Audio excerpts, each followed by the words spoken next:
प्रवासी भारतीय दिवस रे अतिथि मन मोहिबाकु होईछि व्यापक व्यवस्था।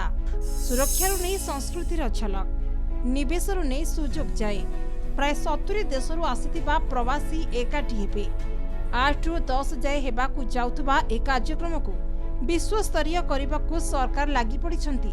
पुष्प प्रदर्शनी प्रवासी भारतीयंकु आकर्षित करिबो। संगीत नृत्यर आसर आह्लादित करिबो बोली आशा प्रकट करिछंती मुख्यमंत्री। पूरा सहर पुलिस छाउनी रे परिणत होई सालानी। ट्रैफिक एडवाइजरी भी जारी करिछि कमिशनरेट पुलिस। प्रवासी भारतीय कार्यक्रम लागि राजधानी बासिंदा निज घर सामना को सजेई प्रवासी को स्वागत करने को निवेदन करिसेंती नगर उन्नयन मंत्री। मंदिर मालिनी भुवनेश्वर बुलिबे प्रवासी। मॉल पेट्रोल पंप भी आलोकमाला रे झलसिब।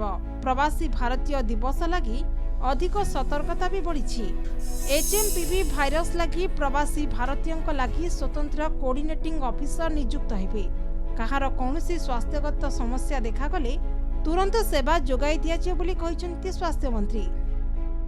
आह्वान करिछि भुवनेश्वरवासी को मोर भुवनेश्वर समस्त माने जनसाधारण मोर अपील रही अनुरोध रही ए जो 3 दिन रहुछि 3 दिन समस्ते मध्य निजर घर को निजे सजातु। जमती दीपावली रे सजाती सेमती निजर घर को निजे आलोकीकरण करंतु।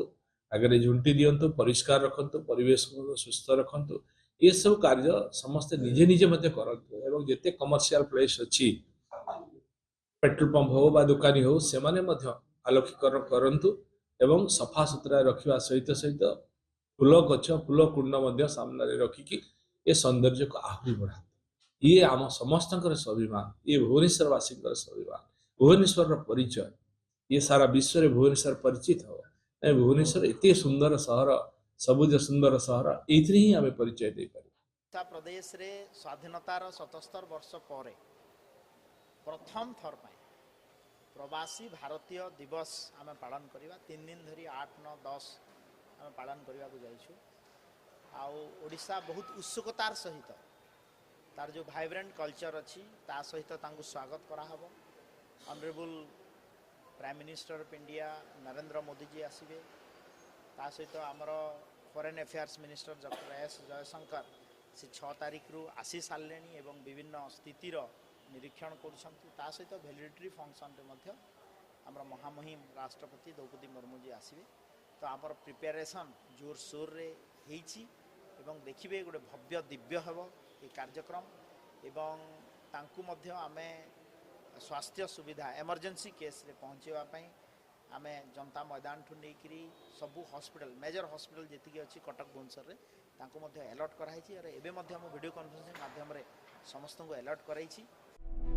प्रवासी भारतीय दिवस आयोजन रे राज्यर अर्थनैतिक अभिवृद्धि घटिबो। अर्थनीति विशेषज्ञों मतरे ग्रीन एनर्जी, खाद्य प्रक्रियाकरण, पर्यटन, सूचना प्रजुक्ति और क्रीड़ा क्षेत्र को अधिक पुंजीनिवेश आसिबो। प्रवासी भारतीय दिवस लगी ओडिशा रे थिबा वैदेशिक मंत्री एस जयशंकर महाप्रभु को दर्शन करी भावविहल होई पड़िछंती। ओडिशा उपरे स्वतंत्र फोकस रहिछि बोली कहिछंती जयशंकर। कोणार्क सूर्य मंदिर, धौली स्तूप आदि स्थान परिदर्शन करिसेंती। प्रवासी भारतीय दिवस रे सामिल हेबाकू 8 तारिख संध्यारे ओडिशा रे पहुंचबे प्रधानमंत्री। ओडिशा पई ए समय एक टर्निंग पॉइंट हेबो बोली सरकार आशावादी। पुरीरो प्रीतिश महांती, भुवनेश्वर कैमरा पर्सन मानस रविंद्र विश्वजीत सह प्रदीप नायकଙ୍କ रिपोर्ट, नक्षत्र न्यूज।